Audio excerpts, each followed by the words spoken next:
성경 말씀 누가복음 17장 5에서 10절 겸손한 봉사자의 자세라는 말씀의 제목으로 함께 은혜의 말씀을 나누고자 합니다. 지난주에는 작은 자를 실족하지 말라라는 내용에 대해서 말씀을 드렸습니다. 바리새인들은 율법의 정죄함으로 가난한 자와 죄인을 멸시했어요. 그들은 자신들만이 의로운 하나님의 나라의 백성이라고 여겼습니다. 그러나 그들의 정죄로 형제들이 실족하게 됩니다. 주님은 작은 자 하나가 실족하는 것이 얼마나 엄중한 일인지를 경고하셨습니다. 우리는 작은 자가 실족하지 않도록 조심해야 되는 거죠. 주님은 율법을 완성한 새로운 나라를 우리에게 가져오셨어요. 주님이 우리에게 주신 나라는 율법을 반복하는 나라가 아니라 율법을 완성한 나라여서 이 율법이 사랑의 복음으로 완성되는 것입니다. 율법이 완성된 나라가 임했기 때문에 옛 것을 반복하면 안 돼요. 왜 오늘 교회가 유월절이나 기타 절기를 지키지 않는가? 그 옛 것을 반복한다고 하면 그리스도의 오심을 전면적으로 부정하는 것입니다. 여전히 모세의 지도 아래 있는 것이고 모세가 보았던 시내산의 하나님의 등짝을 보는 백성으로 사는 거예요. 그러나 우리가 이제 완성된 율법 아래서 그리스도의 사랑의 복음으로 살아간다면 우리는 하나님의 얼굴을 보는 자로 사는 것이에요. 주님이 우리에게 말씀하셨습니다. 나를 본 자가 곧 아버지를 보았다라고 말씀합니다.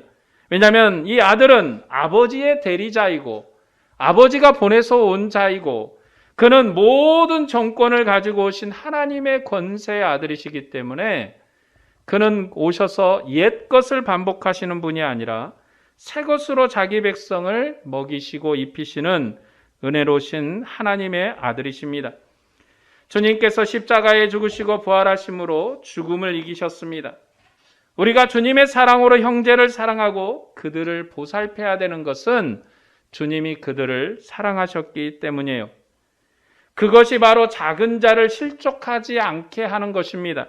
사랑으로 보살피는 게 그런 것입니다. 주님의 나라는 율법의 정죄가 반복되는 나라가 아니에요. 사랑이 반복되는 나라입니다. 형제가 용서를 구하면 용서하는 나라예요. 오늘은 사도들에게 믿음과 겸손의 섬김을 가르치신 내용에 대해서 함께 나누고자 합니다. 본문 5에서 6절의 말씀을 보겠습니다. 사도들이 주께 여짜오되 우리에게 믿음을 더하소서 하니 주께서 이르시되 너희에게 겨자씨 하나할 만한 믿음이 있었더라면 이 뽕나무더러 뿌리가 뽑혀 바다에 심기어라 하였을 것이요 그것이 너희에게 순종하였으리라. 누가복음은 제자들이라는 호칭을 주로 사용했어요. 그런데 여기서는 사도라라고 호칭하고 있습니다. 사도는 제자 중에서 선택한 12명의 제자들이에요. 누가복음 6장 13절에 제자들을 부르사 그 중에 12를 택하여 사도라 했다고 그렇게 기록합니다. 제자 중에 특별히 택한 사도들이 주님께 믿음이 무엇인지를 여쭈었어요. 믿음이 무엇입니까? 믿음을 가르쳐 주세요 하고 물었습니다. 사도들은 우리에게 믿음을 더하소서, 우리가 믿음이 약한데 그 믿음을 더해 주시옵소서 하고 여쭈었어요. 그래서 주님이 믿음이 무엇인지를 가르쳐요. 믿음을 더해달라니까 믿음이 뭔지를 얘기를 해주는 거예요. 그런데 그 믿음은 이미 주님께서 제자들에게 주신 권능을 행하는 믿음이에요. 사도의 직무를 행하는데 필요한 믿음이에요. 사도는 자신의 직무를 행하는데 필요한 믿음이 무엇인지를 물었고 주님은 그 사도들이 행하기에 필요한 믿음을 가르쳤어요. 그러니까 여기에서 우리가 생각할 건 뭐냐면 우리의 믿음이 더해지게 가르쳐 주십시오가 아니라 호칭을 제자들이라 쓰지 아니하고 사도라 썼다는 거예요. 사도들에게 하는 얘기입니다. 제자 중에 특별히 선택해서 교회의 기초가 되고 교회의 지도자가 되는 사도들에게 가르쳤어요. 그들에게 가르치신 믿음이 바로 무슨 믿음인가? 주님의 권능을 행할 믿음을 가르쳤어요. 그런데 이 권능은 주님께서 이미 주신 권능이에요. 주님은 너희에게 겨자씨 한 알만한 믿음이 있었더라면 이 뽕나무더러 뿌리가 뽑혀 바다에 심겨라 하였을 것이라고 하셨습니다. 작은 믿음만 있으면 큰 권능을 행하겠다는 거예요.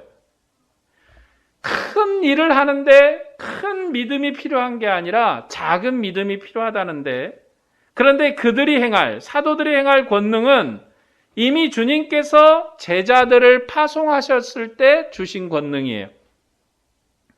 주님은 제자들에게 귀신을 쫓아내며 각종 이적과 표적을 보일 권능을 주셨어요. 주님께서 제자들을 보내실 때 권능을 주어서 보낸 것은 그것은 큰 의미가 있습니다. 구약의 선지자들이 와서 그가 하나님으로부터 보냄을 받은 자임을 뭘로 보였는가? 표적으로 보였어요. 모세는 홍해를 갈랐고 10개의 재앙을 보였고, 그리고 만나와 메추라기로 자기 백성을 먹였고 쓴물을 달게 하여서 먹였습니다. 왜냐하면 보냄을 받은 자는 보낸 자의 권능으로 일을 하기 때문에 그래요. 여호수아가 하늘의 태양을 멈췄어요. 그냥 심심해서 야 기적이다, 표적이다, 야 대단하다 하는 소리를 들으려고 하는 게 아니에요. 여호수아가 하나님이 보낸 자임을 보이는 표적이에요.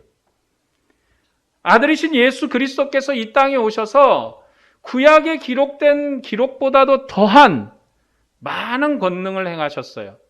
사도 요한이 기록하기를 성경에 내가 기록한 것보다도 더 많은 이적이 있는데 그것을 다 기록하자면 성경의 본문이 부족할 정도로 많은 일이 있었다라고 말을 해요.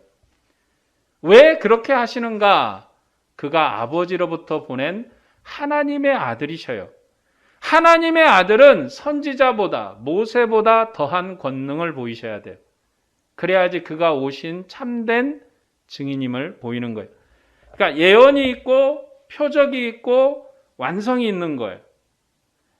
미리 가르치고 표적이 있고 완성하지 않으면 그건 하나님의 일하심이 아닙니다.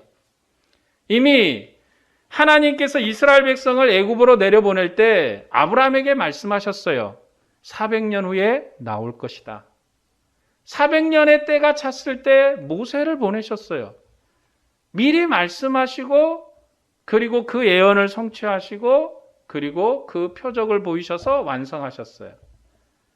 많은 선지자들이, 특별히 이사야 선지자가 마지막 고난의 종 그리고 환난을 받을 메시아가 오실 것을 예언했어요. 그것은 오래전에 예언된 거예요.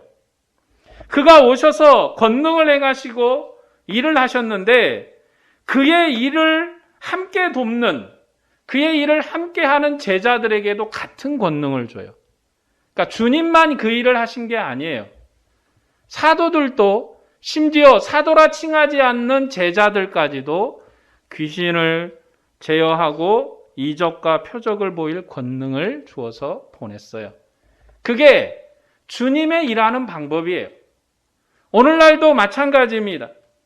성령이 우리 안에 역사하면서 각종 이적과 표적과 권능으로 믿을 만한 믿음을 주세요.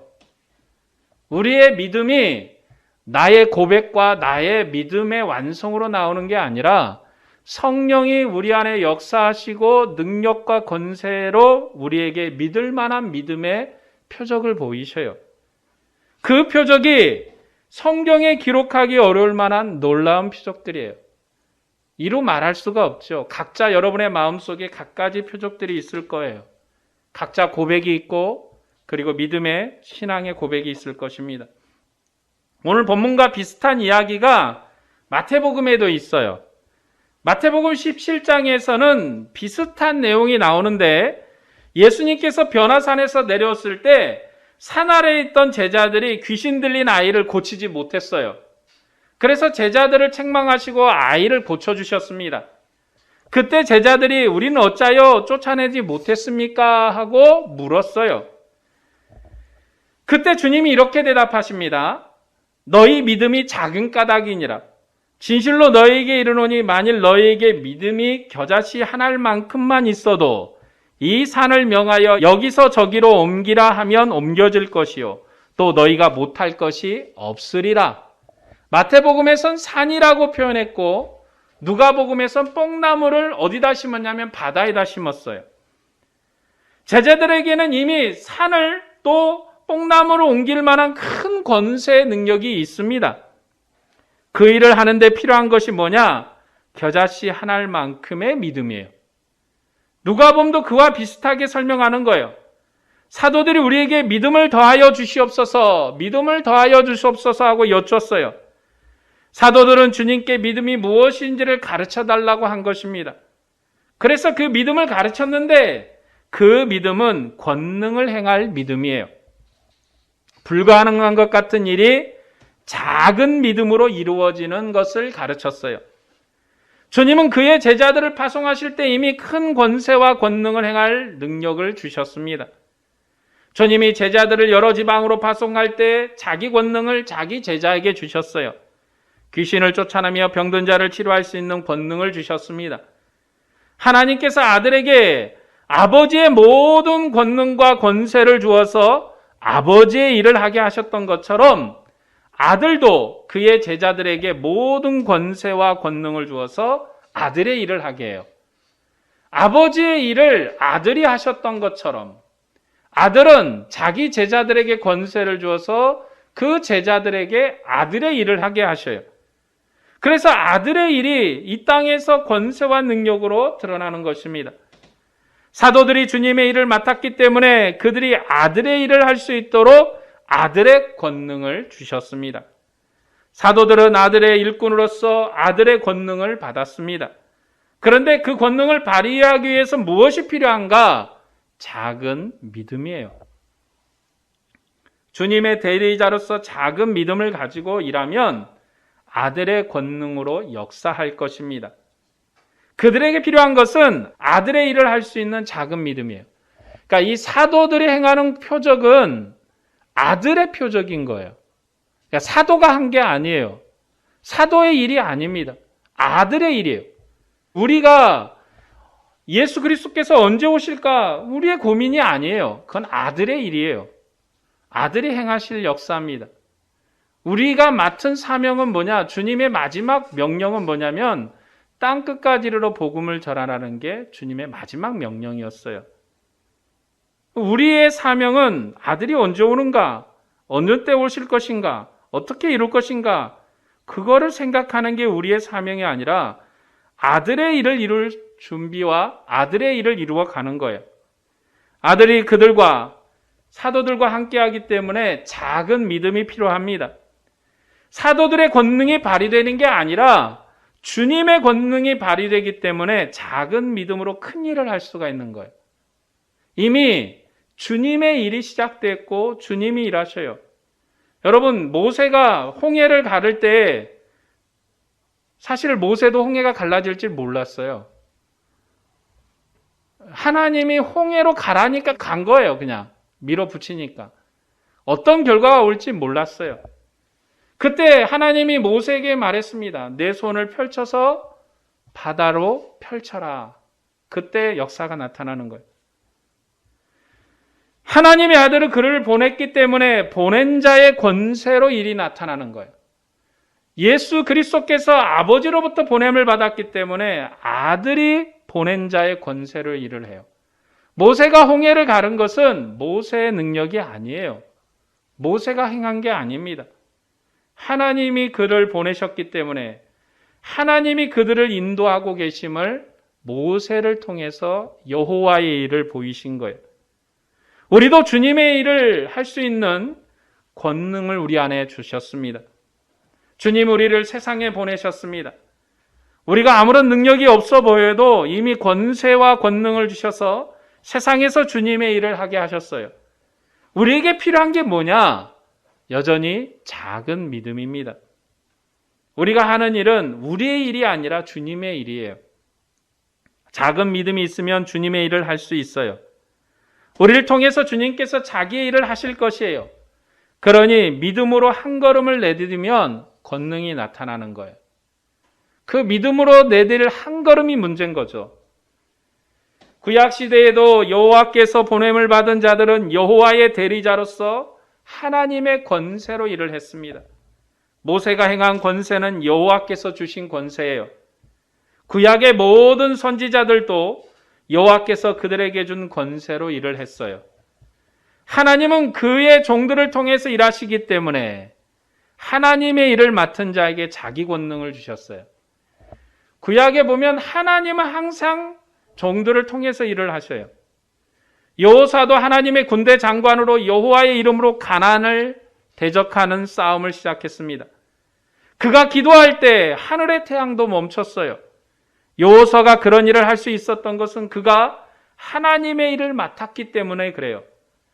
하나님은 종들에게 자기 권세를 주셨고 종들은 보낸 자의 권능으로 그분의 일을 하는 것입니다. 그러니까 여호수아가 자랑거리가 되면 안 돼요. 여호수아가 자랑거리가 되면 안 되고 누가 자랑거리가 돼야 됩니까? 하나님의 이름이 자랑거리가 돼야 되는 거죠. 이제 하나님이 자기 아들을 세상에 보내셨습니다. 아들은 아버지가 보내셨기 때문에 세상에서 아버지의 일을 하세요. 생명의 하나님이 원하시는 자를 죽음에서 살린 것처럼 아들도 그가 원하는 자를 살렸습니다. 그런 주님께서 제자들에게 자기 권능을 주셨어요. 이제 제자들이 작은 믿음으로 주님의 일을 하면 주님의 권능과 권세가 나타날 것이에요. 그래서 사도들에게 믿음을 가르쳤습니다. 사도들이 우리에게 믿음을 더하여 달라고 했을 때 그들에게 필요한 것이 뭐냐? 작은 믿음이라고 가르쳤어요. 사도들은 작은 믿음만 있으면 그들이 주님의 대리자로서 권능을 행하고 사도로서 직무를 행할 수 있다고 가르쳤어요. 사도들은 작은 믿음으로 예수 그리스도의 권능을 행하고 사도적 직무를 수행할 것입니다. 사도들이 행할 권능은 주님이 주신 거예요. 사도들이 행할 그 권능은 자기의 권세가 아닙니다. 그들이 주님의 이름으로 보냄을 받았기 때문에 보내신 분의 권세를 나타날 거예요. 그러니까 지금 사도에게 믿음을 달라고 사도들이 요청했는데 믿음이 뭐냐고 가르쳐 달라고 요청을 했는데 주님이 그들에게 가르친 믿음은 작은 믿음이에요. 그들이 행할 권세와 능력과 표적에 비교하면 정말 작은 거예요. 그러니까 우리는 큰 믿음이 있어야 큰 일을 한다고 생각하지만 주님은 우리에게 작은 믿음으로 큰 일을 할 것이라고 해요. 왜냐하면 아들의 일이 나타날 것이기 때문에 아들이 일을 하실 거예요. 그러니까 우리가 일하는 게 아니라 아들이 일을 하셔요. 아들이 자기 일을 할 것이기 때문에 사도들에게 작은 믿음을 요구하셨습니다. 지금 사도들에게 필요한 작은 믿음이 뭐냐? 여기서 우리가 생각할 건 뭐냐면 이 작은 믿음이 뭘까? 오늘 이 누가복음의 전체적인 문맥은 지금 뭘 얘기하고 있냐면 가난한 자, 병든 자, 죄인을 위한 하나님의 나라를 설명하는 문맥이에요. 앞에 본문에서도 작은 자를 실족하지 말라는 내용이었는데 그건 뭐냐면 형제 중에 범죄한 자가 있는데 그 형제가 자기의 죄진 거를 뉘우치고 회개를 구하면 용서하라는 거예요. 그게 작은 자를 실족하지 않게 하는 거라는 거죠. 누가복음은 회복의 복음이고 희년의 복음이기 때문에 계속해서 가난한 자, 병든 자, 죄인을 위한 하나님의 나라를 설명하는 내용이에요. 누가복음의 하나님의 나라는 병든 자와 가난한 자와 죄인을 위한 하나님의 나라예요. 마태복음에 나타난 하나님의 나라하고는 좀 성격이 다른 하나님의 나라를 누가는 설명합니다. 그런 문맥에서 계속 이야기하고 있기 때문에 사도들의 믿음이 뭐냐? 그런 문맥에서 사도들이 믿음을 물었어요. 주님은 작은 믿음 있으면 큰 권능을 행할 것이라고 가르쳤습니다. 이 작은 믿음이 뭐냐? 작은 자를 실족하게 하지 않는 거예요. 여기서 작은 믿음은 가난한 자를 구제하고 병든 자를 치료하는 거예요. 그러니 사도들이 주님이 하신 일을 행해야 하는 것이 바로 그 일입니다. 형제를 구제하고 용서를 구하는 범죄한 형제를 용서하는 것. 그게 믿음이에요. 그러니까 우리가 여기서 항상 생각할 거냐면 문맥이에요. 그러니까 앞에 내용이 계속해서 가난한 자, 병든 자, 죄인에 대해서 계속 설명해 오고 있는데 여기에 나오는 이 믿음을 우리가 생각하는 것처럼 여러분 믿음을 가져야 됩니다. 조그마한 믿음, 겨자씨만큼 작은 믿음만 가져도 역사가 나타납니다. 권세가 나타납니다. 하는 일을 얘기하려고 하는 게 아니에요. 지금 여기서 핵심은 권세와 능력이 나타난다는 게 중요한 게 아니라 작은 믿음인데 그 작은 믿음이 뭐냐? 앞에 문맥을 이어받는 거예요. 앞에 문맥에서 계속 바리새인들에게 가난한 자의 친구가 되고 그리고 갚을 것이 없는 자를 불러다가 초대해서 먹이고 하는 내용이 계속 이야기가 되고 있는 거예요. 그래서 그 일을 하는 것이 작은 믿음이에요. 병든 자를 돌아보고 가난한 자에게 먹을 것을 제공하고 형제를 구제하고 살피는 게 작은 믿음이에요. 너희가 그 일을 하면 하나님의 큰 권능이 나타날 것이란 거예요. 왜 그러냐면 누가복음의 2편이 사도행전이거든요. 누가복음과 사도행전의 저자는 같은 사람이에요. 그러니까 누가복음을 기록한 이 누가가 사도행전도 같이 기록을 했어요. 그래서 이 사도들이 성령이 임하고 나서 처음 한 일이 뭡니까? 전도하는 일과 더불어서 구제하는 일을 제일 많이 했어요. 그렇기 때문에 사도들의 믿음이 어떻게 나타났는가? 전도하는 것과 담대히 주의 복음을 전하는 것과 그리고 교회의 형제들을 살피는 구제의 사역으로 나타납니다. 병든 자를 치료하는 것이 또한 이적과 표적을 보이는 놀라운 믿음이에요. 그래서 주님께서 하신 일이 하나님의 일이고 의로운 일이었음을 세상에 보이는 것입니다. 사도의 믿음은 가난한 형제를 구제하는 믿음이에요. 사도의 믿음은 범죄한 형제를 용서하는 믿음이에요. 사도의 믿음은 주님이 하나님의 아들이셨음을 세상에 보이는 믿음이에요. 주님은 가난한 자와 죄인의 친구셨습니다. 주님의 나라는 가난한 자와 우는 자를 위한 나라예요. 아버지의 기업을 잃어버리고 돌아온 탕자 같은 죄인을 위한 나라예요. 불의한 재물로 친구를 사는 나라예요. 의지할 것이 없는 아내를 버리지 않고 지키는 나라예요. 거지 나사로 같은 가난한 형제를 위로하는 나라예요. 그리고 작은 자를 용서하고 실족하지 않게 보살피는 나라예요.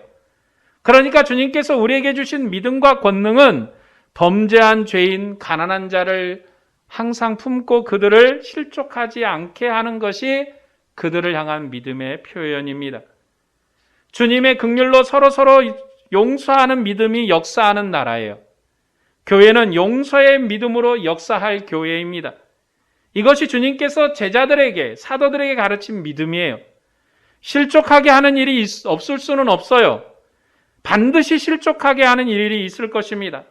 그러나 주님께서 주신 권능을 따라 교회를 섬기고 봉사하면 실족치 않는 권능이 나타날 것이에요.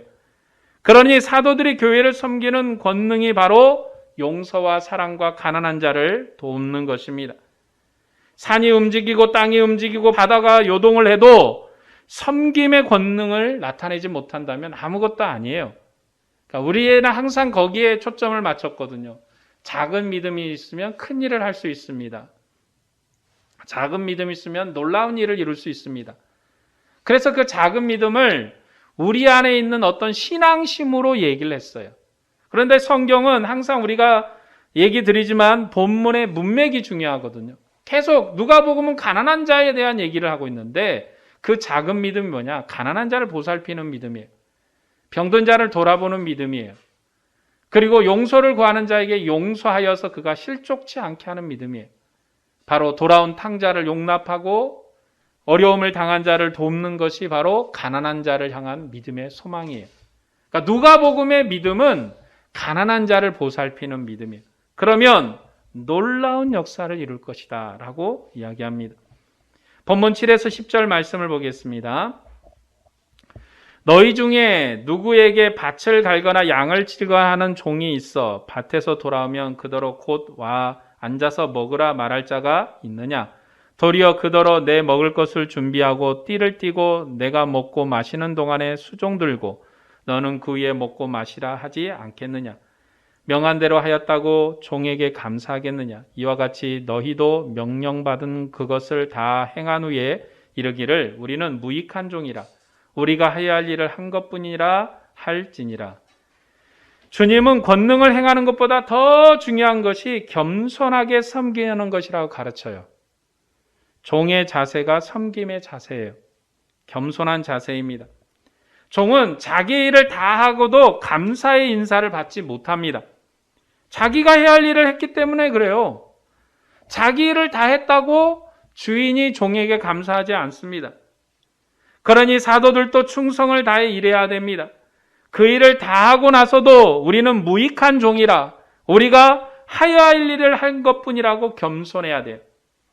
사도들이 어떤 믿음을 가졌느냐보다 더 중요한 것은 겸손한 자세예요. 주님을 섬기는 봉사자의 자세이고 겸손한 마음이에요. 주님께서 큰 권능을 주셔서 많은 일을 했다고 권능이 나타난 일을 했다고 교만할 필요가 없습니다. 사도들이 행한 일은 주님의 일이에요. 주님께서 하신 거예요. 그러니 우리는 무익한 종이라고 고백하는 거예요. 사도들이 뭐 큰 일 한 게 아니에요. 작은 믿음으로 일을 했어요. 가난한 자를 보살폈고 병든 자를 치료했고 그리고 여러 가지로 어려움 중에 있는 사람을 돌아봤어요. 사도행전에 잘 나타나 있잖아요. 사도행전에 여러 가지로 사도들이 행한 일들이 잘 기록되어 있습니다. 그들이 행한 거 누구나 할 만한 것들이에요. 누구든지 할 수 있는 일이에요. 여러분에게 어떤 작은 믿음이 필요합니까? 여러분도 할 수 있는 거예요. 누구든지 할 수 있는 일입니다. 그 일을 했다고 그리고 그 일의 결과로 큰 권세가 나타났다고 교만할 필요가 없이 무익한 종인 거죠. 겸손한 봉사자의 자손은 사도 바울을 통해서도 배울 수 있습니다. 바울 사도가 고린도 교회를 교훈하는 일을 통해서 봉사자의 자세를 배울 수 있어요. 고린도 교회는 문벌과 학벌을 자랑하는 자들의 미혹을 받았습니다. 심지어 고린도 교회는 자신을 전도한 바울까지도 무시했어요. 바울도 육신을 따라 자랑할 것이 참 많은 사람입니다. 그러나 그는 오직 자신의 약함만을 자랑했어요. 그는 자기 영광을 자랑하지 않고 십자가의 복음과 고난의 복음만을 자랑했어요. 그 복음으로 고린도 교회가 다시 세워지기를 바라해서 그렇게 가르쳤어요. 그렇게 하여서 고린도 교회를 바르게 했습니다. 바울 사도는 자기 직분을 맡았기 때문에 자랑할 것이 복음밖에는 없다고 고백합니다. 고린도전서 9장 16절에 내가 복음을 전할지라도 자랑할 것이 없음은 내가 부득불한 일일 뿐이라. 만일 복음을 전하지 아니하면 내게 화가 있을 것이로라고 고백을 했어요. 사도가 복음을 전한 것은 자신의 직분이 사도이고 자신의 직분이 복음 전도자이기 때문에 당연한 걸 한 거예요. 당연한 일을 한 겁니다. 그가 그 일을 했다고 많은 사람들로부터 칭송 듣는 일을 기뻐하지 않았습니다. 자랑하지도 않았어요. 그 일을 해내지 못했다고 화를 받을 것이라고 염려했어요. 바울 사도는 자신이 마땅히 해야 될 일을 했기 때문에 그 일을 했다고 했어요. 심지어 그는 자신이 받을 생활비도 받지 않고 사역을 감당했습니다. 스스로 자비랑에서 텐트를 만들면서 주님의 일을 감당했어요. 그는 자기 권리를 포기하고 주님의 몸된 교회를 위해서 수고했어요. 그리스도의 복음에 장애가 되지 않으려고 자신의 권리를 포기했습니다. 바울의 겸손한 봉사는 아비의 마음으로 한 봉사였어요. 주님께서 자기 몸을 내어주심으로 교회를 세우셨기 때문에 우리도 몸을 내어주신 주님의 사랑으로 교회를 봉사해야 합니다. 주님은 하나님의 아들로서 영광과 권세를 가졌지만 비천한 몸을 입으시고 죽기까지 복종하셨습니다. 그는 스스로 낮아지셔서 십자가에서 죽으셨어요. 그러므로 우리도 같은 마음을 품어야 돼요. 영광의 보좌를 버리고 낮아지신 주님의 마음을 품어야 해요. 겸손과 온유함과 오래 참음으로 교회를 봉사해야 합니다. 주님의 사랑으로 봉사하는 것이 겸손한 봉사자의 자세인 거예요. 권능을 행하는 믿음을 가지는 것보다 더 중요한 건 뭐냐면 겸손한 봉사자의 자세입니다. 겸손해야 돼요. 오늘 말씀을 정리하겠습니다. 우리는 사도가 아닙니다. 그러나 사도의 교훈을 따라 사도가 세운 교회를 봉사하는 주님의 종입니다. 주님이 우리를 부르셨고 사명을 맡기셨습니다. 우리의 사명은 교회를 봉사하는 것이에요. 그런데 우리가 맡은 자리가 각각 다릅니다. 각자 하나님의 부르심을 받은 자리가 다르고 각자 사명이 다릅니다. 교회는 높은 자리, 낮은 자리가 없어요. 각자 맡은 자리에서 주님을 섬기는 것입니다. 우리가 주님을 섬기는 일을 같이 하고 있어요. 겸손과 사랑으로 주님의 일을 해야 하는 것입니다. 사랑으로 교회를 봉사해야 합니다. 우리의 직무의 자리가 다를 뿐 주님을 섬기는 사명은 같은 거예요. 부름을 받은 자리는 다르지만 겸손한 마음으로 하나님을 섬겨야 합니다. 우리가 섬기는 자리가 하나님이 세우신 자리고 나에게 주신 직무예요. 주님은 각자의 사명을 따라 교회를 봉사하게 하셨습니다. 주님은 사랑하는 제자들에게 자기 일을 맡기셨어요. 사도는 사도로서 자기 일을 했습니다. 제자들은 제자로서 자기 일을 했어요. 오늘 우리도 주님의 제자로서 우리의 일을 해야 돼요. 사도들은 자신의 직무를 감당할 믿음을 요구했습니다. 주님은 그들에게 이미 일할 만한 권능과 능력을 주셨어요. 이미 권능을 주셨기 때문에 믿음만 있으면 산을 옮길 수도 뽕나무를 바다에 심을 수도 있습니다. 그들에게 필요한 것은 권능을 행할 작은 믿음이에요. 그리고 그 믿음은 작은 자를 실족하게 하지 않는 믿음입니다. 그들이 큰 권능을 행했다고 자랑할 게 없어요. 종으로서 마땅히 자기 일을 한 것입니다. 종이 자기 일을 다 했다고 큰 칭찬을 듣는 것은 어리석은 거예요. 나는 무익한 종이라고 겸손해야 합니다. 사도 바울처럼 겸손하게 봉사해야 돼요. 주님이 우리에게 주신 직무를 따라 권능도 주셨습니다. 우리가 권능이 없어 보여도 주님이 맡기신 일을 감당할 수 있는 능력이 있어요. 우리의 작은 믿음이 주님의 일을 완성하게 할 것입니다. 각자 맡은 자리에서 교회를 위해서 또 어려운 형제를 위해서 기도할 수도 있고 또 우리에게 주신 물질을 가지고 그들에게 봉사할 수도 있어요. 그게 우리의 믿음이에요. 여러분, 행동이 있는 곳에 믿음이 있는 거예요. 마음이 있는 곳에 믿음이 있는 게 아니라 행동이 있는 곳에 믿음이 있는 거예요.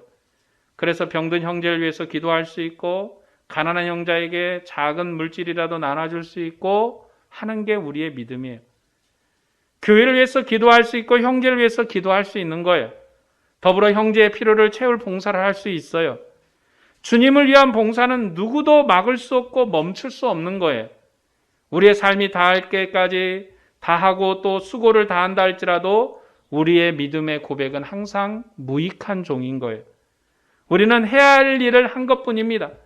주님이 기뻐하신 일을 헌신적으로 한 거예요. 주님의 칭찬이 중요한 것이 아니라 마땅히 해야 할 일을 해야 하기 때문에 우리는 무익한 종이에요. 내가 이만큼 일을 했다고, 내가 이만큼 해놨다고 자랑할 게 아무것도 없어요. 여러분, 자랑하는 사람을 제일 조심해야 돼요. 교만한 자입니다. 내세울 것이 있다고 내세우는 자를 조심해야 돼요. 교만한 자입니다. 성경에서 제일 경계하는 자가 누구냐? 교만한 자예요. 그는 하나님 위에 앉아 있는 자예요. 하나님 위에서 역사하는 자예요. 반드시 하나님을 무시할 자입니다.